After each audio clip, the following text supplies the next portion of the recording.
And if you were to put a price on your good health, what would that number be? Well, as the NTV exposé White Alert revealed on Sunday, unscrupulous members of the 10th Parliament may have auctioned it off for 15 million shillings apiece. The MPs, deaf to then KEB's boss, Kyoko Mangeli, who did everything short of shouting from the rooftops, a warning that allowing toxic maize to be dumped in Kenya exposed the unsuspecting consumer to cancer. And now, 10 years later, the chickens have come home to roost as those responsible reap the spoils. NTV's Olive Burrows reports. When did the rain start beating us? A Kenyan proverb. But put another way, when did it become acceptable to gamble with the well-being of the citizenry for personal gain? The watershed is debatable. What is harder to contest is a case in point from 10 years ago. And while given recent revelations, you'd be excused for not thinking much of the Kenya Bureau of Standards. In 2009, its managing director, Kyoko Mangeli, is all that stood between 6,000 tons of imported toxic maize and the millions who consume the staple daily in the form of ugali. It is not acceptable within the political system or within the societal setup that 13.5% moisture content of maize can be put in the market.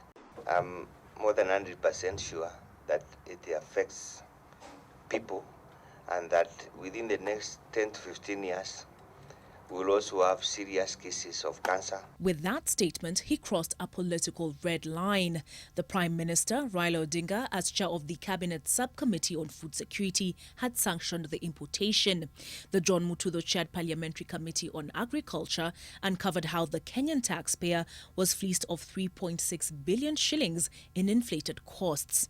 Against good practice, alterations were made to the tender specifications to accommodate the highest bidders.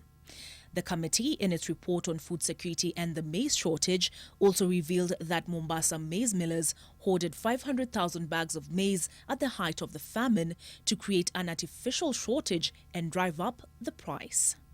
Party to the vulgarity of profiting off starvation, the committee found was Raila Odinga's late son, Fidel Odinga, and his personal assistant at the time, Karoli Omondi.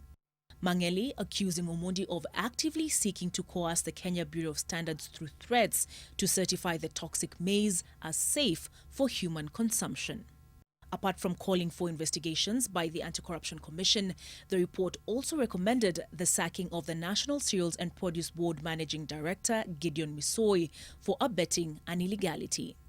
The committee also called for the sacking of the Agriculture Permanent Secretary, who was under the supervision of the then Agriculture Minister, Deputy President William Ruto.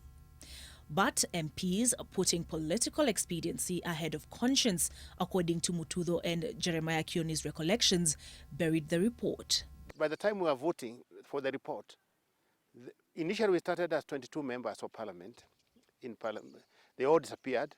I was left with Mheshimiwa Rutere, who was worked out. Eventually, I was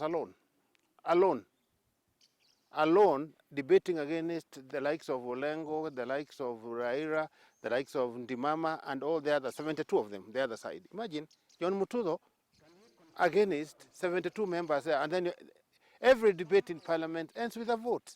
And some were paid 18, 16, 15 million shillings. Olive Burrows, NTV.